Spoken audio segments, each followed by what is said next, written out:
alaykum warahmatullahi wabarakatuh. Mimi kwa kweli nakushukuruni sana kwa kitendo mlichofanya kuja hapa. Naomba tu kujitambulisha. Wapo baadhi yenu na wajua, na siamini kama wengine kati yenu watanijua. Mimi naitwa Al-Khidhir Yusuf Seve, ni mkazi wa mji Mkongwe, skuli ya Forodhani. Baina skuli ya Forodhani na hoteli Mashariki ndio nyumbani. Lakini nina miaka 14 hamjaniona, ila juzi nilikutana na wewe mjini. Juzi nimeenda masomoni Sudani, nimefanya chuoni university hapo miaka 12. Nimerudi 2015 mwezi wa pili, mwezi wa 7 tarehe 2 ndio nimeteremka. Baada tu ya miezi miwili kuingia, nikaanza shughuli za kukaa na watu, kusaidiana masuala ya ujasiriamali. Kwa hiyo watu wa mwanzo nilianza kukaa nao walimu wa sekondari za dini. Nilivyoondoka palikuwa hapana sekondari za dini. Hata primary zilikuwa hazipo, zaidi ya vyuo tu kusoma Qur'ani. Nimerudi vipo, nikaona wana baadhi ya vitu naomba wasaidiwe, tukakaa nao. Nimekaa nao kwa kipindi kia miezi 14. Baada ya kukaa nao wakahitimu program niliyokuwa nimewapangia. Nikawaambia ondokeni mwende mfanyie kazi kile mlichosoma, sababu lengo la kusoma ni mtu afanyie kazi. Tukikuiteni tena au mtu kati yenu atayetimiza baadhi ya malengo yake aweza karipoti mapema. Hamkuripoti, siku tutokuiteni tena kila mtu atakuja na tenda zake amefanya nini na nini ndani ya jamii, ili tumuingize kwenye kozi nyingine. Vinginevyo haina haja ya watu kusomesha. Walivyotoka tu tukawaingiza wajane naondoka nao sasa hivi. Tuna mwezi wa 5 tunasoma nao. Natarajia ndani ya mwezi 1.5 tutahitimu. Hawa wajane tulitaka inshallah taala tuwafungulie kituo. Kwa hiyo wamefanya mtihani kwa kabla ya mtihani wa mwisho. Matokeo ni mazuri tu, waendelea vizuri, na tunataka tuwapeleke Aga Khan. Unaona Aga Khan pale hapo Kiponda hapo. Aga Khan pana wanasomesha nasari. Hapo pana ma specialist wanafuatilia watu. Kwa tutawapeleka pale wawasome, watizame kiwango chao. Atayekuwa na kiwango kizuri wakampasisha kwamba huyu anafaa, ni moja kwa moja tutakuwa naye kwenye kituo ambacho tunachotaka kuanzisha. Sasa nilikuwa na train watu hapo Kiponda, nimehamia Shangani. Kwa hiyo katika kuhamia Shangani ndio tukaenda tukakutana na Sheikh, akanieleza Sheikh, sababu clip zangu ninazo internet video zinafika 955 zaidi. Kwa hiyo amezionaona na nini, na kabla ya hapo alikuwa anazionaona. Sasa nilivyoingia kwenye shehia yake ndio kanieleza majuzi, akasema waonaje vijana wa soba wakifikiriwa. Nikamweleza si tatizo, sababu kawaida ya huduma zetu tunazitoa bila kumomba mtu pesa. Hatuombe pesa. Kwa hiyo tunavyotrain watu, tunatrain watu kwa miondoko tofauti. Inategemea na elimu ya mtu ya hapo awali, na inategemea ufahamu wa mtu alionao, ndio tunajua tutamsaidia katika lipi. Kwa hiyo sasa akanieleza basi madamu umekubali, tunaweza tukafanya fikra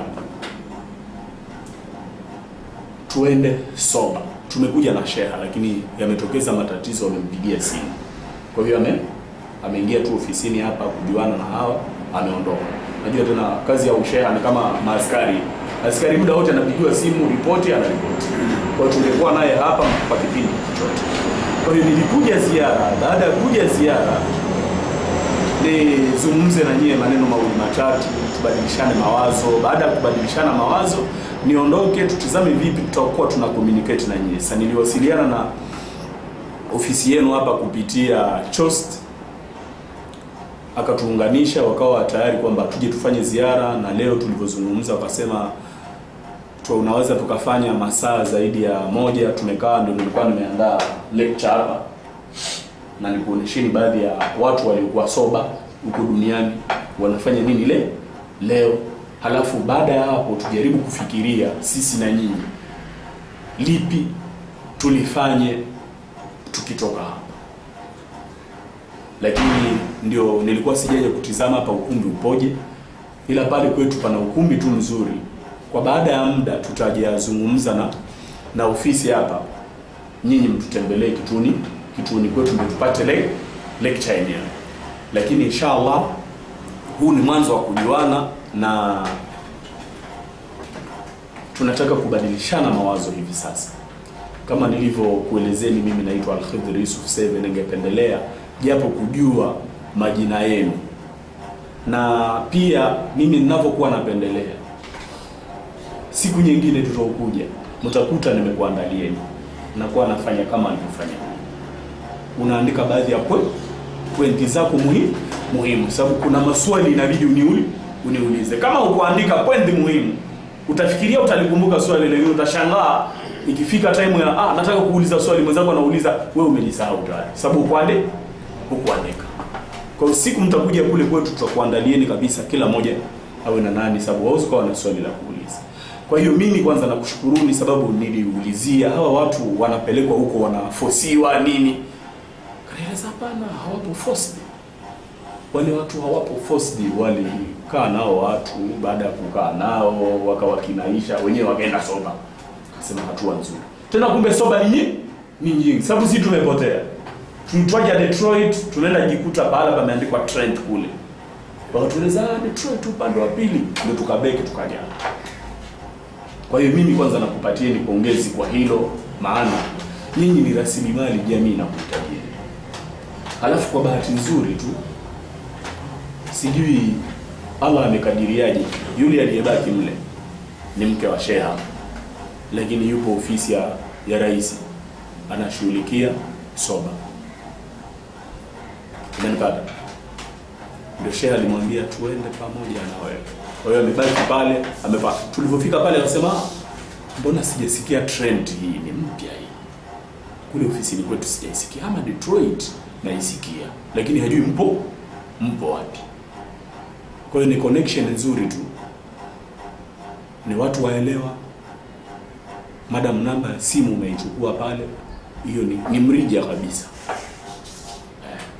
Kwa hiyo uko unazungumza nao wakakuwekea upesi kwa baadhi ya mambo ambayo ni muhimu. Kwa hiyo huo ndio upesi uliokuwepo. Sasa jamani, mjue kwamba tumezaliwa. Kuzaliwa kwenyewe tulikuwa ni watoto wadogo, na wale waliotuzaa walitarajia baadhi ya vitu tuvifanye. Yawezekana wametoa mchango katika sisi kujikuta yale waliotarajia tutafanya hatujafanya. Sababu gani nikakueleza hivi? Nimekuelezeni hivi sababu kwanza mimi mzazi, pili ni mwanafunzi, tatu ni mwanajamii, nne ni mwalimu. Mimi nilikuwa mwalimu wa Laurent International School kule. Nikaenda chuoni nikaacha kusomesha.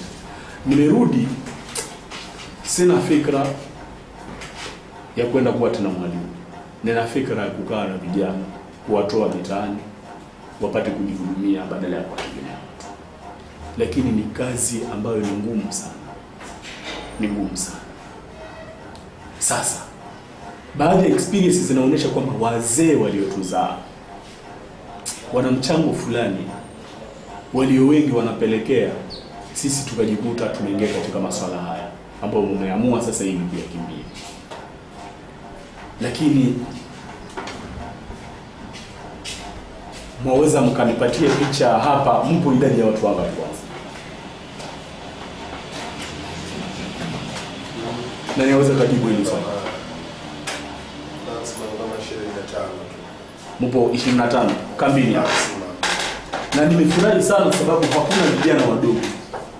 Mimi nilifikiri tutakuta waje vijana wadogo, sababu vijana wadogo kudili nao ni ngumu. Sababu unakuwa na kazi ya kuwalea, halafu waandae watu katika hiyo hali walionayo. Ama nyinyi ni watu wazima, kumbe niliyokuwepo akikupikeni tu, sisi tutakaa na nyinyi mji Mkongwe kule kutizama vipi kuingia katika tenda.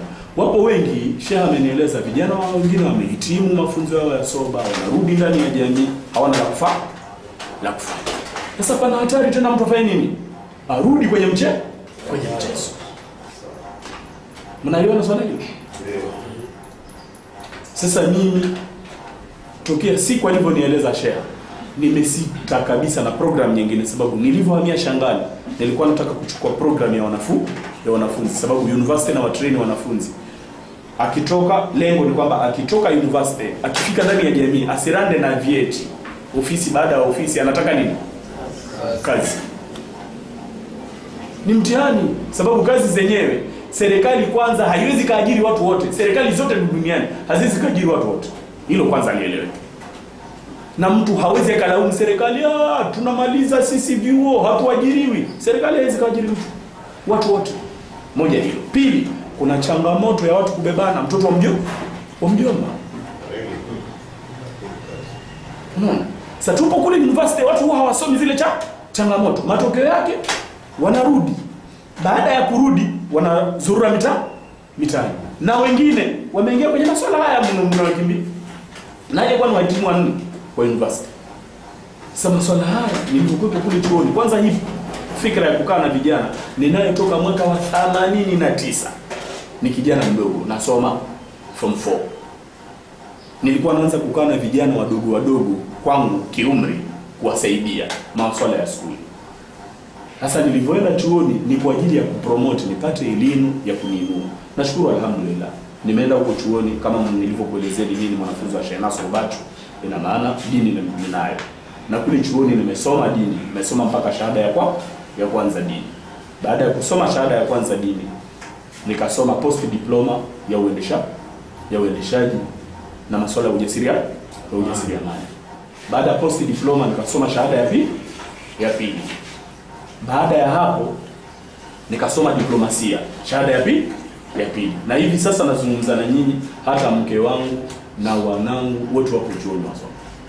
Kwa hiyo hapa mnaponiona ni bachelor. Sababu sina mke zaidi ya mmoja, nina mmoja tu. Labda kama kati yenu anaye mtoto aweza kanishtua tu nikaja nikafanya nusu. Au anaye dada yake aweza kanishtua nikaja nikafanya nusu. Ndio tumeshajuana jamani. Sasa kuna baadhi ya masuala tujaribu kubadilishana mawazo. Katika hii idadi ya watu 25 walioko hapa, hivi maweza mkanieleza kwamba kuna network nzuri, mna uhusiano mzuri kabisa, mnabadilishana mawazo bila wasiwasi, hakuna labda fulani noma wenyewe, yani mtu akizungumza naye nifanyie hivi hatimizi na almradi vitu kama hivyo? Je, mnazungumza vizuri, mna exchange idea vizuri, hakuna nongwa baina ya mtu na mtu kati yenu? Tunazungumza vizuri, na nongwa kisha kila mtu na majukumu yake tunapofanya. Au tunampa saa 12 kila mmoja afanye majukumu yake idara sasa. Kisha tunakuwa tunashare wenyewe, tunazungumza ni wewe unasaidia na mawazo. Sawa. Nimefurahi. Kwa nini nikakuulizeni swala hili la mwanzo? Hili ni swala muhimu sana. Sababu nyinyi mmetoka maeneo tofauti. Sawa. Nyinyi mmetoka maeneo. Na hizo hali zipo. Za nini? Za changamoto. Hizo hazikosi. Hizo hazikosi. Zipo. Hizo hazikosi, naelewa. Sababu mimi uendeshaji nashukuru alhamdulillah. Halafu kabla ya hapo niliwahi kukaa na nyinyi. Labda kituo cha mwanzo cha soba tungekifanya sie pale Masjid Maamura. Mnamkumbuka Ustaz Salu? Sasa hivi anasomea watu. Masjid Maamura, shehia nani ya Mkunazini. mwaka 2001 2002 walikushanywa. Mnamkumbuka Faridi?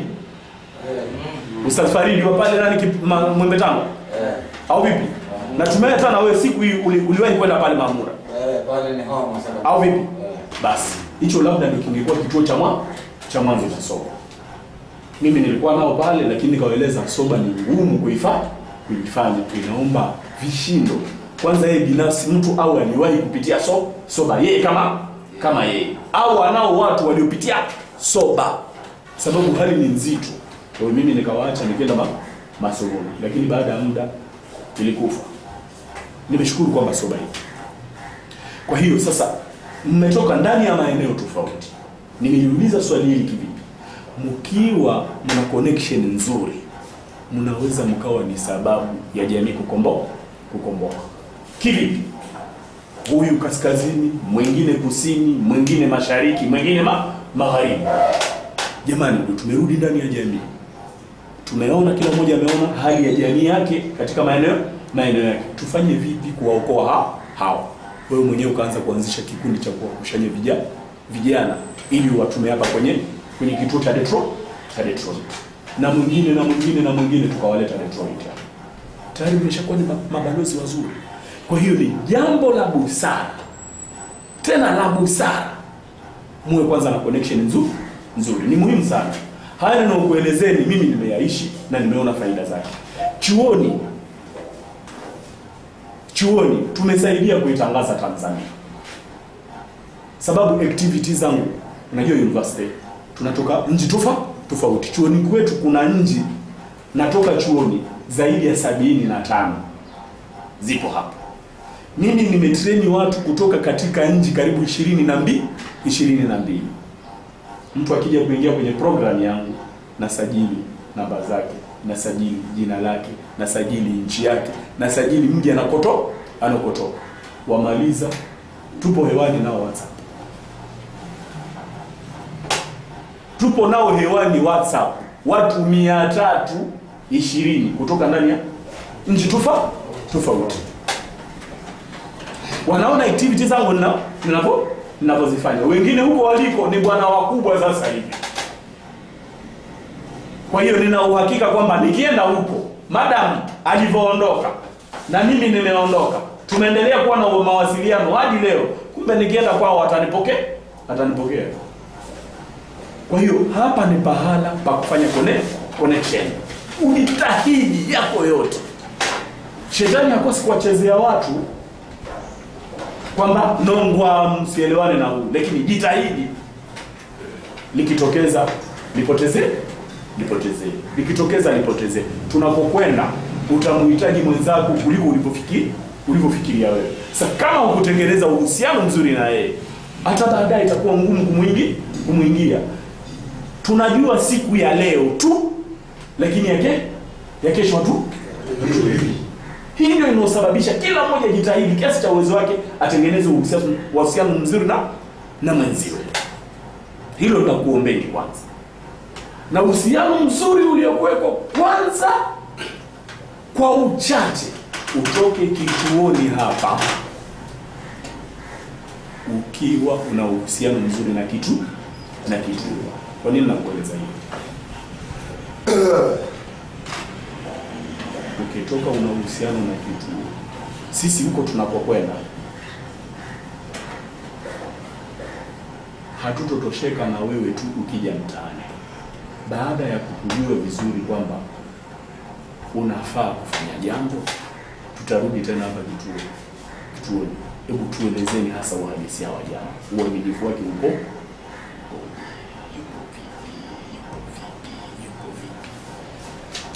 Watalo tueleza ndio litatusaidia kuamua vipi tutadili nawe. Sijui mmenipata jana?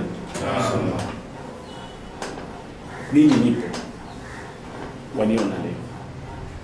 Lakini kitu gani kitachonipatia dhamana kwamba nitaishi umri wa kwenda na gongo? Yawezekana nikafa kesho.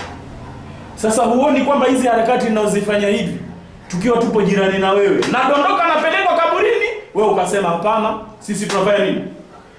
Tunafanya nini? Ndio hivyo. Ndio hivyo. Sasa huwezi ukapewa dhamana ya jambo kama uaminifu haupo, sababu jambo ni jambo la jamii, sio la mtu. Kumjaribu kutengeneza uhusiano mzuri na kitu jamani. Mimi kama kati yenu kutambua watu wataamua lillahi bidhat, insha Allah mimi sipendelei, ingawa sio tatizo ili ambalo sipendelei. Mimi sipendelei mtoke hapa tena mwende mwe mapapasi. Sipendelei. Sababu ukiwa papasi muda wote waweza kujikuta umekumbwa na jengine. Sipendelei. Tunao magangista ninao mawasiliano nao, kuwauliza kupata experience zao, wamefanyaje, mambo gani aliyowapelekea watoke kwenye michezo hii. Kuna jamaa mmoja Malcolm X, mnamjua? Malcolm X habari zake zilikuwa ni nzito. Kusilimu kwake Malcolm X, amesilimu yupo jela.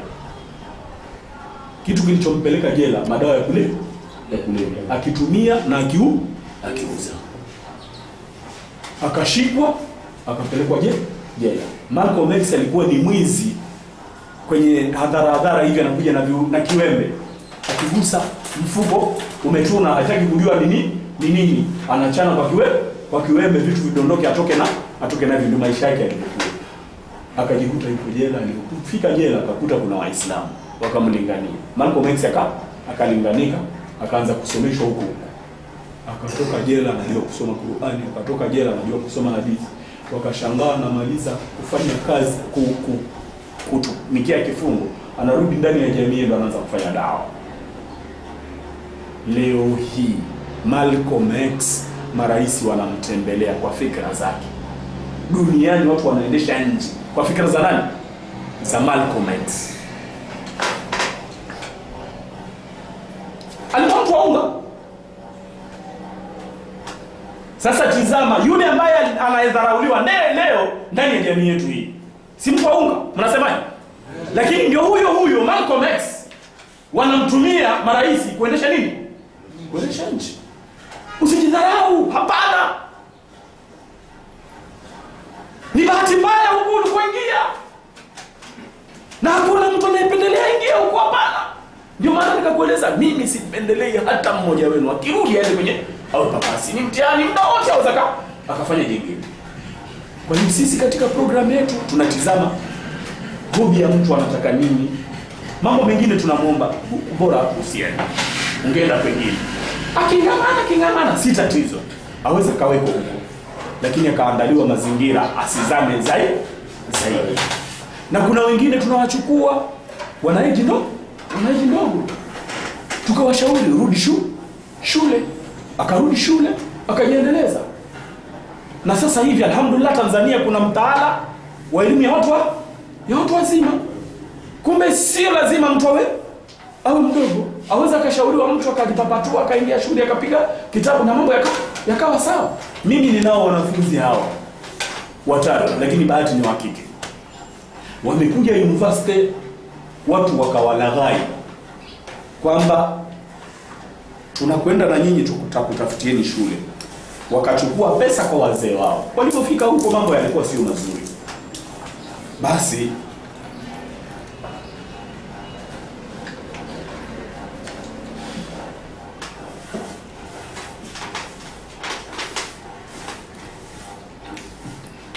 wamekaa miaka 3 university, hawajui la kufanya. Kurudi Tanzania, familia ni maskini,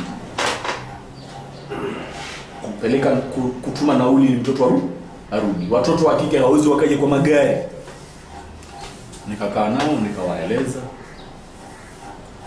mabinti wenzao huko mabwenini wakawaeleza, wakakubali. Tulikaa nao tukawaandaa, nikawaomba na wengine, unajua kidole kimoja kibanji sawa. Nikaomba wengine basi nisaidieni baadhi ya masomo. Wakanisaidia baadhi ya masomo. Vijana wakanunuliwa mtihani, kuna mtihani wa sekondari hapo chuo ni tukawaandaa. Allah kajalia wakapasi, leo wapo university mwaka wao wa mwisho, mwezi wa 7 wanafanya mtihani wa mwisho, warudi Tanzania, watoto wake. Nashukuru kwa matunda hayo. Na kabla ya hapo tumefanya kuwapeleka watu waende sekondari. Kwa hiyo nakuombeni tukae tufikirie kwanza. Kila mmoja jaribu kutizama akitoka hapa ana plani gani anapokwenda, ataenda kuifanya akitoka hapa. Nani aweza kutupatia ana fikra gani hasa akitoka hapa anaenda kufanya nini ndani ya jamii?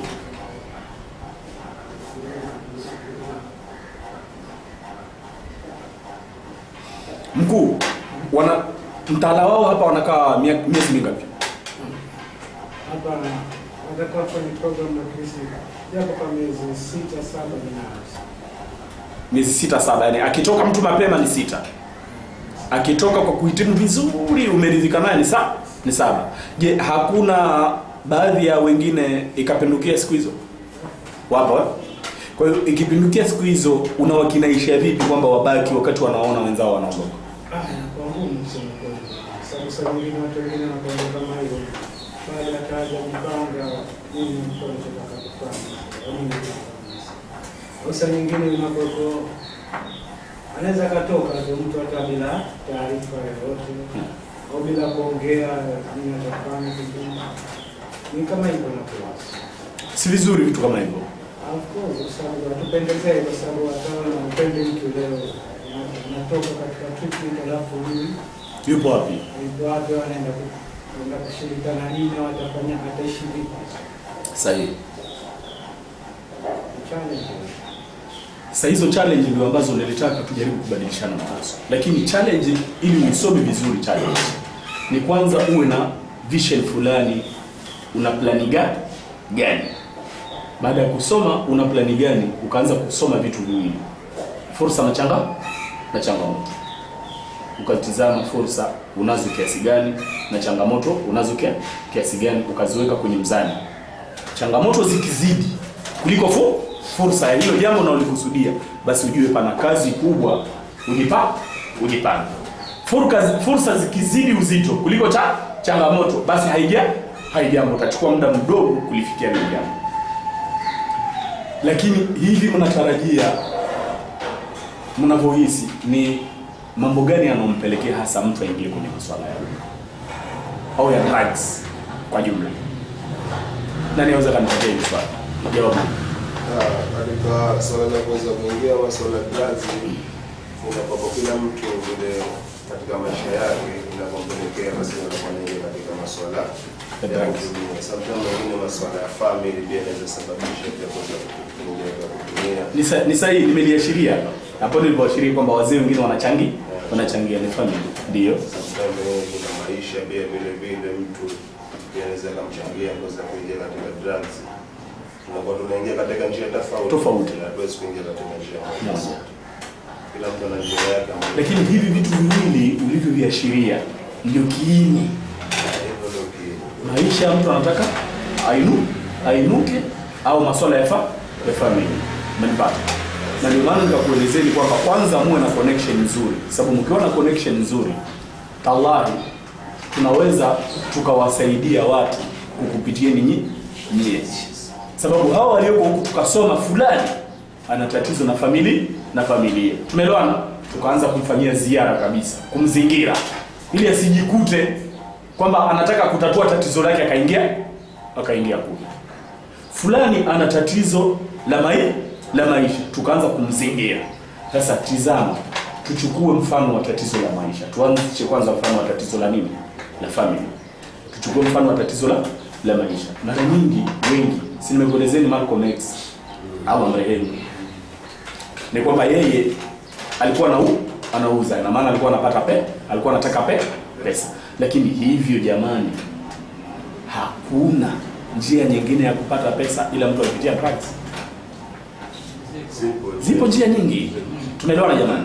Lakini kuna baadhi ya vitu vinasababisha mtu akimbilie kule kwenye drugs. Sababu gani? Zile njia nyingine mtu anaona kuna vikwazo. Mnahisi ni vikwazo gani vilivyokuwepo katika hizo njia nyingine? Nyingine kama ndio upande wangu mimi kwamba unakuta labda upande wa shule inawezekana elimu yako ndogo. Bas. Tupo pamoja. Tupo pamoja. Mbona mnaelewa? Jamani, mwaelewa. Ndio maana tukaamua kukaa na wao.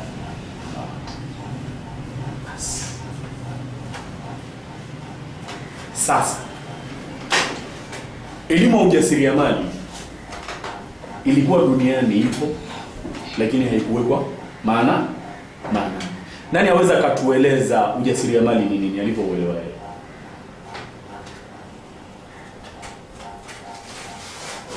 Ujasiriamali ni kufahamu kwamba unaweza kuwa na fani yoyote yako mwenyewe za kusaidia kimaisha, si lazima uwe na labda elimu ya shule, kwa sababu fani tu yoyote. Uliwahi kusomea electricity? Uliwahi kusomea? Uliwahi kushiriki kozi za ujasiriamali? Hangaika kipindi hicho. Sababu ulivyojibu si rahisi uwe hujasoma. Uliwahi kuhangaika. Mimi nimekuona tayari. Sababu watu wanafikiria kwamba elimu ya ujasiriamali ni biashara ndogo. Sio sahihi.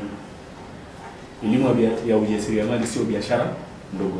Elimu ya ujasiriamali ni kama nimezungumza. Kuna jamaa mmoja, kafiri mmoja, amefariki, ni kafiri Mfaransa, aitwa Cantillon. Huyu Cantillon amesoma elimu ya jamii, sociology. Sasa maandamano duniani, nini, akawaeleza watawala, hebu tujaribu kusoma mambo yanayopelekea watu waandamane na kuharibu, ikatokeza uharibifu mkubwa. Wakakuta wenye kuandamana kutokana na nini? Na njaa. Sababu wangekuwa na ajira wasingeandamana. Na amesoma uchumi pia, akaanzisha mtaala wa elimu ya ujasiriamali. Hii ni kuwafanya hawa waandamanaji tunaotarajia waandamane kesho, wawe keep busy na shughuli zao, wakakatiza maandamano. Sasa ndio UN ikachukua tenda hiyo kuwashauri watawala wa duniani kwamba jamani, nchi zenu muweke swala la elimu ya ujasiriamali. Sababu itakusaidia wewe mtawala kuwa mtawala mzuri, kutokuwa na maandamano. Umeelewa? Na baada ya hapo elimu ya ujasiriamali inapokwenda leo hii nchi nyingi zinaanza kuingiza elimu ya ujasiriamali katika mitaala yote ya chuo. Fani yoyote unaoisoma wanakupenyezea ujasiriamali ndani, ili utoke usitegemee serikali yenyewe kukuajiri. Utoke wale ujiajiri. Kwa hiyo akitoka hapa na fikra ya kwenda kuranda na vyeti, kumbe akitoka na fikra ya kwenda kuranda na vyeti, akikosa ajira ataenda kijiweni muda wote ataandamana, maana anajiita msomi. Tumeelewana jamani? Kwa hiyo sasa hivi mitaala ndio hivi. Sasa wakaona kwamba hii fursa imebaki ni ya wale wasomi tu, wale ambao hawakupata fursa ya kusoma wakafika chuo kikuu. Itakuwaje?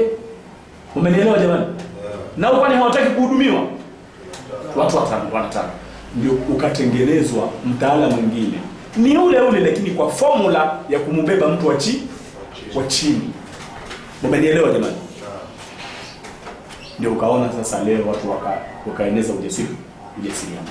Sasa kwa hapa kwetu Tanzania watu waliofikiria zaidi ni kwamba ujasiriamali ni biashara ndogo. Si sahihi. Ujasiriamali ni kama nilivyozungumza. Fani yoyote mlionayo, almradi uwe na uwezo wa kutengeneza pesa. Basi. Umenielewa?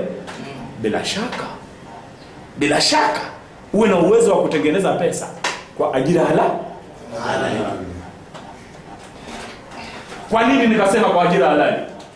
Kitu gani kilichompelekea Malcolm X aingie jela? Biashara halali.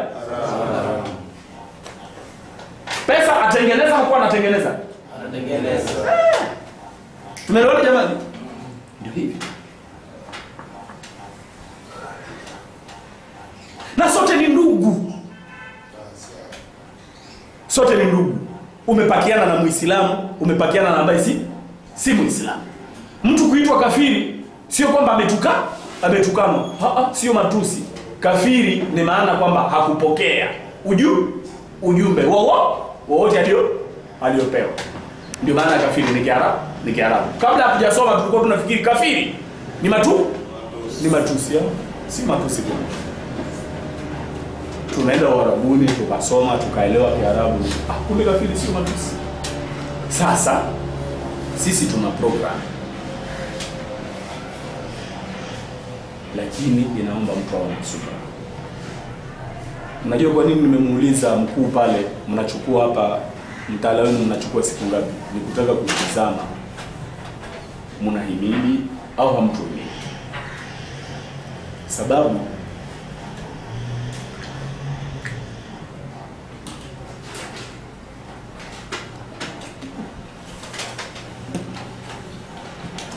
kama alivyojibu ustadhi pale kwamba changamoto zinazomkabili yeyote ni swala la elimu. Sasa huwa tunapanga program kukata hizi changamoto. Kwa hiyo tunamfundisha mtu apate kwanza kuelewa chimbuko na sababu za elimu ya ujasiriamali. Kozi hii tunaipiga kwa wiki 3. Yaani siku 18. Mmenipata? Tuasita tu siku moja. Ni kukubaliana. Tusite Jumapili au tusite Ijumaa. Inategemea na watu. Wakiwa watu kuna mchanganyiko wa dini nini, tumeelewana jamani? Kuja tukawapatia fursa kwamba waende Jumapili kanisani. Mmenipata? Haya, tukawaomba Waislamu, dini yetu haikutukataza kufanya kazi Ijumaa. Liliyokuwepo ni kwamba ule wakati tu wa swala. Kwa hiyo tukawaomba Waislamu kwamba Ijumaa sio haramu tufanye nini? Kazi. Tuwapatie fursa hao wenzetu. Badala ya kupumzika Ijumaa, tupumzike lini? Jumapili. Mmenipata jamani? Kwa hiyo tukapiga siku 6 kwa wiki. Hiyo ni cause ujue chimbuko na sababu za ujasiriamali. Upate formula vizuri. Usije na fikra kwamba ujasiriamali sijui ni biashara ndogo kama wanavyofikiria. Huyu ana dozi nzuri tu ya ujasiriamali kwa ngoja. Baada ya kukupatia hiyo picha ya ujasiriamali, tunakupatia course pia kwa wiki 3 upate kujua pesa za tengenezwa vipi, yaani shughuli za kiuchumi. Kwa nini tunakupatia hii course? Sababu watu wana fikra mbaya ambayo sio sahihi. Kivipi? Mtu afikiria kwamba ajira ni kuwa wapi? Ofisini. Na hapo sio sahihi. Ajira ni popote pale patapokuwa ni sababu upate chochote maisha afanye nini? Yaende ndio ajira. Lakini bila shaka halali. Tumeelewana jamani? Sababu mtu anaweza kaweka ofisini lakini tenda haramu, vitu vya chini kwa chini, au hamjui hii? Au vipi jamani? Ndio. Kwa hiyo nao ni kozi 3. Baada ya kupigwa dozi hiyo, unapewa kozi nyingine. Na wiki ngapi? 3. Uwe na elimu ya kuendesha mambo. Sababu waweza ukawa na mtaji lakini ukajikuta mtaji umeyayuka mkononi. Nini? Elimu ya kuendesha hayo. Mmenipata? Hiyo nayo kozi wiki ngapi? 3. Sijui mwanapata. Baada ya hapo tunakupatia tena kozi nyingine 3. Tukupatie vipi waweza ukatunza vielelezo vyako. Sababu vielelezo maishani ni muhimu. Hivi kama mlivyokuwepo hapa. Mpo hapa ni kituoni. Mkiondoka hawa wakiwa wamepoteza vielelezo vyenu, kukupateni ni ngumu. Allah inshallah awajalie hapa painuke, pawe pakubwa, paongoze, madam ni pakongwe, paongoze Zanzibar. Pakiwa pakubwa hapa, huyo aweza kukuhitajini baada ya muda. Wale waliwahi kupitia kwangu na watumia ili kufanya program fulani. Atakupateni vipi kama hana vielelezo? Umenipata?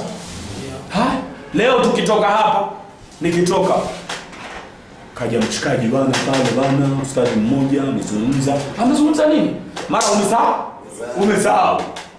Umenielewa? Lakini kama ulikuwa na notes hivi unatiza, yule mshikaji kazungumza pendi fulani, mshikaji yule. Tunaelewana jamani? Si unaona? Ustadi hapa afanye ni vielelezo. Kwa hiyo tunakupatia njia ya utunzaji mzuri wa vielelezo. Tunakupatia introduction to computer kwa ajili ya kutunza nini? Vielelezo vyako. Na baada ya introduction to computer tunakupatia kwa wiki 2 introduction to computer, wiki 3 tunakupatia internet wiki 2. Kwa nini tukupatie internet? Sababu katika tenda zako za ujasiriamali unataka ufungue wigo, uwe na mawasiliano na watu kutoka maeneo tofauti. Haya, ujue dunia inaenda vipi. Sababu gani? Waweza ukashangaa una bidhaa yako watengeneza na huko ukawa unajiona kwamba wewe ni top.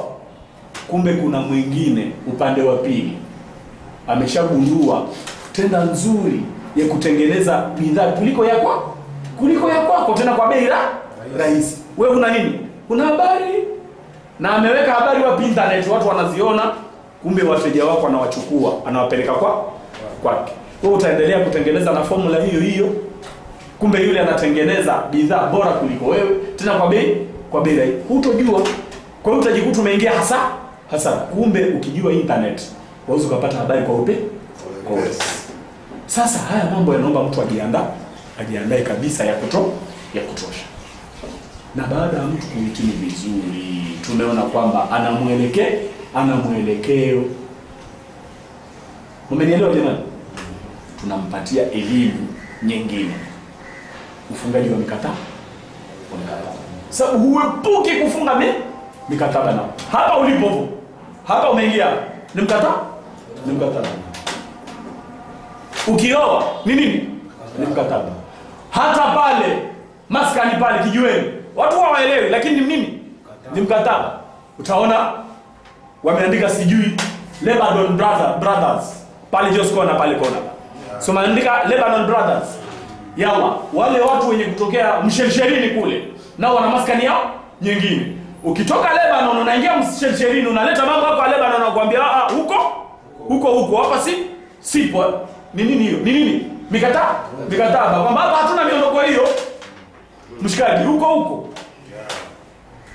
Yote ni mikataba, lakini watu hawaelewi. Mimi nimesoma kanuni ajili ya hizi tenda tu. Sema siwezi nikawa bila kujua kanuni. Sababu ni tenda nzito. Kwa hiyo tunakupatia hiyo elimu ili ikifika time unataka kufunga mkataba na mtu upate kuelewa muda gani wafunga mkataba utakuingiza kwenye tatizo. Adhana.